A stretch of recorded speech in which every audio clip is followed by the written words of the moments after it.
Wood carving, as you know, is all about removing wood. And of course, when we start a project, start a carving, we can use the bandsaw or ordinary saws, coping saw, to remove some of that wood, some of that bulk to begin with. And even as we're carving, we can take a saw to parts and just take off a bit that we know has to be removed. But while we're carving, while we're actually using our gouges, there are a couple of techniques you can use that will speed up the process of removing wood. You get more wood for every stroke of the gouge than you would normally get. So I want to show you those now. I'm not going to show you them in a project, but I will show you how they work so that you can apply them or think about them as you're actually carving. So I call them removing wood by trenching and removing wood by bursting. Let me show you them now. The way these techniques work takes advantage of the grain structure. In this piece of wood, the grain is going along here. In other words, the wood fibres are running this way. The tree is growing in this direction.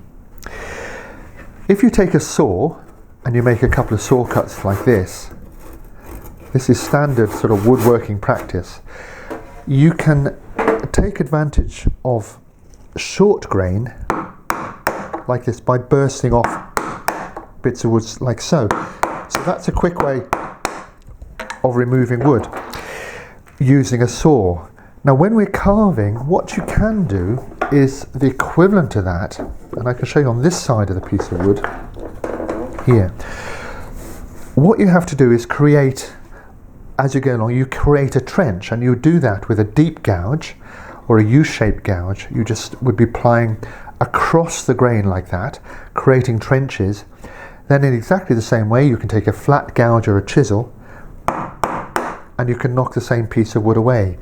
So as you're working along, instead of carving the whole surface, you can carve some trenches and chop wood out like that. So that's the first way, and that's the way I call trenching. Making trenches, shortening the grain, cutting it off.